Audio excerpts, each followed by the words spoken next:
Hello adventure lovers, तैयार हो जाओ क्योंकि आज मेरे पास तुम्हारे लिए एक कमाल की कहानी है। मिलो राहुल से, एक क्यूरियस और बहादुर लड़का जो एक छोटे से गांव में रहता था। वो हमेशा कुछ नया और एक्साइटिंग ढूंढता रहता था। एक दिन अपने घर के पास जंगल के किनारे खेलते हुए उसने एक अजीब सा रास्ता देखा जो उसने पहले कभी नहीं देखा था। वो घुमावदार और छिपा हुआ था, मानो उसे बुला रहा हो। राहुल का दिल जोर से धड़कने लगा, पर उसने सोचा अगर मैं इस रास्ते पर नहीं गया तो मैं कभी नहीं जान पाऊंगा कि वहां क्या है। तो डर और एक्साइटमेंट के साथ वो उस रास्ते पर चल पड़ा। जैसे जैसे वो जंगल में आगे बढ़ता गया, रास्ता और भी मिस्टीरियस होता गया।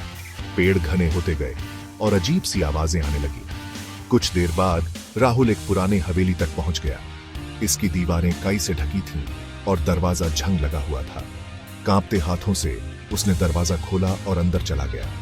वो खुद को एक बड़े से हॉल में पाया जहां बहुत सी पुरानी किताबें और एक मिस्टीरियस घड़ी थी। राहुल ने घड़ी को ध्यान से देखा और अचानक उसकी सुइयां चलने लगी।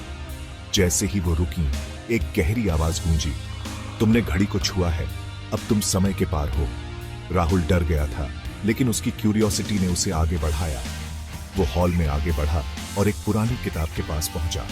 किताब अपने आप खुल गई, जिसमें अजीब सी लाइनें थीं जो समय और स्पेस से परे लग रही थीं। राहुल को एहसास हुआ कि वो घड़ी की मदद से किसी दूसरे समय में पहुंच गया है।